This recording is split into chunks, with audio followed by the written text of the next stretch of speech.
मानसिक तनाव को ध्यान के द्वारा दूर किया जा सकता है। और ध्यान का एक जो सरल प्रारूप होता है, ध्यान का तो एक मुश्किल वाला प्रारूप भी हो सकता है। हर जगह आपको ऐसे ध्यान के कोर्स मिल जाएंगे जिनको कि आप एक दिन करेंगे, 2 दिन करेंगे, लेकिन फिर तीसरे दिन भी नहीं कर पाएंगे। और ध्यान के कोर्स का जो व्यापार चल रहा है यूट्यूब चैनल्स में, मैं ये नहीं कहना चाह रहा हूँ, मैं उनकी आलोचना नहीं कर रहा हूँ, वो सभी अच्छे हैं। उनके बुल्क को जानबूझ करके बड़ा बनाया गया ताकि आपको लगे कि मैंने जो पैसे दिए हैं 25,000 या 50,000 या 10,000, इसका कुछ उपयोग होगा। तो इसके बदले में वो आपको बहुत लंबा चौड़ा कोर्स दे देंगे, 200 वीडियोस दे देंगे, 50-60 पुस्तकें दे देंगे पीडीएफ, और ऑनलाइन क्लासेस लेंगे। लेकिन क्या आपको पता है कि जितने सारे लोग उन ध्यान के कोर्सेज को करते हैं, वो उसके 25% की भी प्रैक्टिस नहीं कर पाते। 25% को भी कभी पार नहीं कर पाएंगे। वो उतने सारे वीडियोज में उनको बस ये संतुष्टि हो जाती है कि चलो मैंने ये ध्यान का कोर्स ले लिया, अब मैं इसे कर लूँगा। उसको ला करके वो ताला लगा करके रख देते हैं, कभी उपयोग ही नहीं होता है। ध्यान तो वो चीज़ है जिससे कि आप जीवन में प्रत्येक दिन कर सकें। और जिस चीज़ को आप रोज़ नहीं करेंगे तो वो चीज़ फिर घट करके पहले दिन वाले लेवल पे आ जाती है। कोई व्यक्ति 6 महीने तक ध्यान करता है, फिर 5 दिन छोड़ देता है, तो उसका जो लेवल उठा था ना, वो फिर से पहले दिन पे आ जाता है। फिर जब वो ध्यान शुरू करेगा तो फिर पहले दिन से शुरू करेगा। और ध्यान रोज़ रोज़ करने से गहराई आती है। और जब आप एक ध्यान के बाद दूसरे ध्यान को करते हैं, मतलब ध्यान की बहुत सारी विधियां हैं, तो ध्यान में एक अलग ही लेवल आ जाता है, अलग ही लेवल की गहराई आ जाती है। ऐसा हुआ कि मैंने बहुत सारे ध्यान किए। हर एक ध्यान में एक अलग तरह का आनंद था, हर एक ध्यान में अलग तरह की स्थिरता थी, हर एक ध्यान में एक अलग तरह की बात थी, अलग तरह का ब्लिस, अलग तरह से प्यास मिटती थी, अलग तरह से मन उस दुनिया में खो जाता था जिसके बारे में आपको बताना चाहूँ तो 1% भी नहीं बता पाऊँ। लेकिन जब मैंने जस्ट फॉर एक्सपेरिमेंट, मैंने प्रयोग करने के लिए एक ध्यान के पहले चरण को किया, उसके बाद मैंने उस ध्यान के 3 चरणों को नहीं किया, फिर मैंने दूसरे ध्यान के पहले चरण को किया, फिर उसके बाद मैंने दूसरे ध्यान के 4 चरणों के बाकी चरणों को नहीं किया, फिर मैंने तीसरे ध्यान को किया, उसके भी पहले चरण को, फिर मैंने चौथे ध्यान को किया।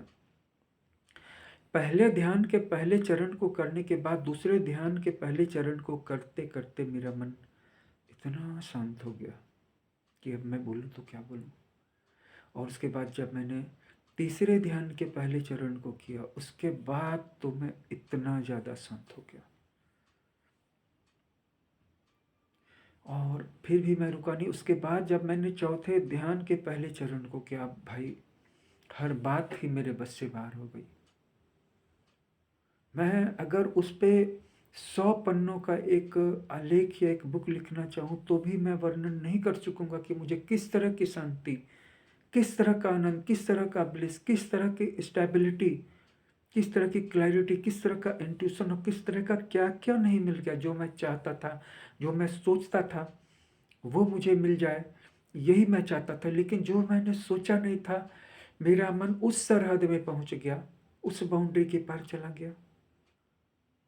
पूरी धरती पे अगर किसी को उस ध्यान का एक कण मिल जाए तो फिर वह किसी और चीज को चाहेगा ही क्यों। तो ध्यान के अलग अलग जो अलग अलग विधियां हैं, उनको भी अगर आपस में मिक्स कर दिया जाए तो हम फिर एक अलग दुनिया में पहुंच जाते हैं।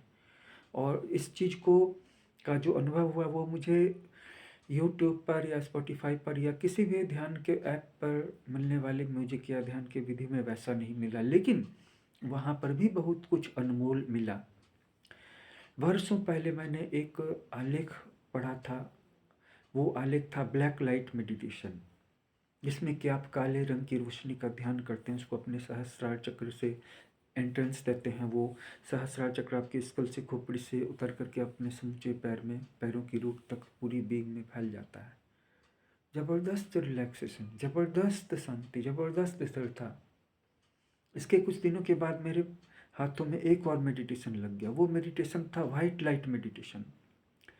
अब लो भैया, अब तो बिल्कुल मैं एक अलग ही लेवल में आ गया, अलग ही दुनिया में पहुंच गया। इस वाइट लाइट मेडिटेशन में आप उस वाइट रोशनी को सांसों के द्वारा इनहेल करते थे और वापस उसी को छोड़ते थे, वाइट लाइट को। वो पूरी ह्यूमैनिटी के लिए करते थे कि पूरी ह्यूमैनिटी के पास ये रोशनी पहुंच जाए। इतना रिलैक्स, इतना हल्का, इतना डिवाइन फील होता था ना। और इसके बाद फिर मिडिल पिलर वाला मेडिटेशन हाथ में लग गया, जिसे कुछ लोग मैग्नम ओपस मेडिटेशन भी कहते हैं। इसमें पूरे शरीर में प्राण ऊर्जा का प्रबल संपीड़न अनुभव हुआ और शरीर के जगह जगह जो भी ब्लॉकेसेस थे, जो भी दर्द, पेन, ये सब सब दूर हो गए, क्योंकि प्राण शक्ति की अधिकता आ गई। और अगर प्राण शक्ति की अधिकता आ जाए तो आपको न सिर्फ ध्यान की दुनिया में लाभ होगा, बल्कि बीमारियां भी ठीक हो जाएंगी और भौतिक दुनिया में भी लाभ होगा। मतलब पैसे कमाने के क्षेत्र में भी सुधार होगा। ध्यान वही सही है जिसे आप रोज कर सकें। इसी बिंदु को लेकर के मैंने ये सीरीज शुरू की है और ये सीरीज मेरी अभी चलेगी। बहुत लोगों ने आग्रह किया कि आपका एस्ट्रोलॉजी का चैनल है, लेकिन इस चैनल पे भी अगर ध्यान के वीडियो आते हैं तो हमें बहुत अच्छा लगेगा। मैं ये चाहूँगा कि इस चैनल पे ध्यान के वीडियोस भी आएँ। तो ये सीरीज स्टार्ट हो चुकी है और जैसा कि मैंने बताया कि एक ऐसा ध्यान कीजिए जिसे कि आप रोज कर सकें, विधियों की जटिलता न हो, सरल हो करने में। और वो ध्यान है सांसों का ध्यान। किसी भी आराम कुर्सी पे, चेयर पे बैठ जाइए और कुछ मत कीजिए, बस श्रीमद् भगवद गीता के 5 श्लोकों को पढ़ लीजिए। पहले अध्याय से शुरू कीजिए। 5 श्लोकों को पढ़ने में कितना टाइम लगेगा? संस्कृत पढ़िए, उसकी हिंदी को पढ़िए। भगवान श्री कृष्ण योगेश्वर कहे जाते हैं और उन्होंने गीता में ध्यान का उपदेश किया है, क्रिया योग का उपदेश किया है तथा आत्मा, ब्रह्म और मुक्ति के मार्ग को बताया है। चाहे वो सांख्य योग हो, ज्ञान हो योग हो, या कर्म योग हो, या भक्ति योग हो, या प्रेम योग हो, कोई भी व्यक्ति इन मार्गों पे चल के अपने मूल स्वरूप तक पहुंच सकता है।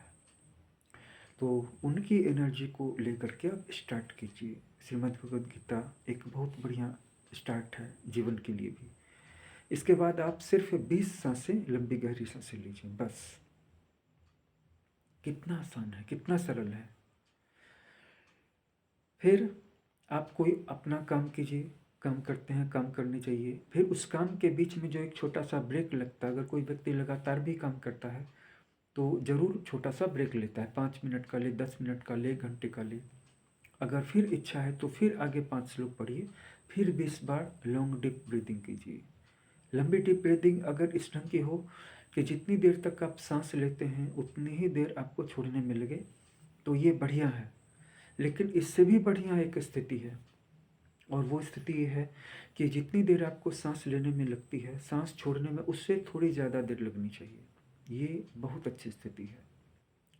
तो इस सरल ध्यान की विधि के साथ आप शुरुआत कीजिए।